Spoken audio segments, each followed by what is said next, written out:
د زنانو وجودونه کله ماشومان په ټیک ټاک باندې ایږي. زه حیران یم صرف دې ته چې ستا او زما د کور یو رپوټې ماشومي او هغه په موبایل د بلې زنانه ټول وجود وویني. دی به د خپلې مور ته څنګه نظر کوي په دې کور کې؟ دی به د خپلې خور سره دا میندې به څنګه سترګې د دې بچو سره لګوي؟ دا ژوند به څنګه تیرو؟ دومره ماشومان یي هغې په موبایلو باندې د زنانه وجودونه ولیدل. دی به دې مور ته اوس څنګه ګوري؟ دی به دې خور ته څنګه ګوري؟ ما سره فکر دا دی دی به دې مور ته په کوم نظر اوس ګوري؟ دی به دا مور وګڼي اوس؟ دی بس د ده به څه خیال وي؟ اوس ماشومانو غور وکئ، د نوي کل غور وکئ. مونږ لاس کې خو چې د چا په لاس کې طاقت دی نو مونږ وایو خدای دې پکې ایماني غیرت پیدا کړي، ایماني غیرت چې دا بې حیایي بنده کړي او دا بې حیایي ختمه شي. داسې بې حیایي راننوتلې ده. د خور او د مور تمیز ورکېدو والا دی. نبي کریم صلی الله علیه وسلم صحابو نه تپوس وکړو، وایي صحابو زنا څه ته وایي؟ زنا باره کې ستاسو څه رایې ده؟ وی دا الله حرامه کړې ده او دا به د قیامته پورې حرامه.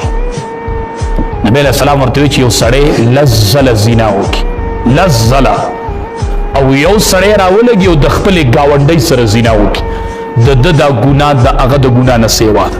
هغه لس ځله زنا کړې ده، د یو ځل زنا وکړله خو د خپلې ګاونډۍ سره یې زنا وکړه، ځکه ګاونډي په ده باندې تکیه کړې وایي دا زما ګاونډي دی، دی به زما کور ساتي، دی به زما کور ساتي. نن الله دې رحم وکړي. نن ګاونډي د ګاونډي نه په یره کې دی چې د کور او زینه د ګاونډي نه یریږي، د ګاونډي نه یریږي. د دواړو جهانو سردار فرمایي مؤمن نه دی هغه کس چې د څو پورې د ده ګاونډي د ده د تکلیف نه محفوظ شوی نه دی، په امن شوی نه دی. دا مؤمن نه دی، دا مؤمن نه دی. ګاونډي به په ګاونډي اعتماد څنګه کوي چې ګاونډي به زما د ګاونډ دی به زما د کور خیال وساتي. نن ګاونډي د ګاونډي نه یریږي. نو د خپلې ګاونډۍ سره زنا کول دا د لسو زناؤنو نه زیات ګناه ده چې د خپلې ګاونډۍ سره، ځکه ګاونډي په ده اعتماد کوي. نبی کریم صلی الله علیه وسلم فرمایل ثلاثة لا يكلمهم الله ولا ينظر إليهم ولا يزكيهم ولهم عذاب أليم. درې کسان داسې دي چې نه به ورسره الله قیامت کې خبرې کوي،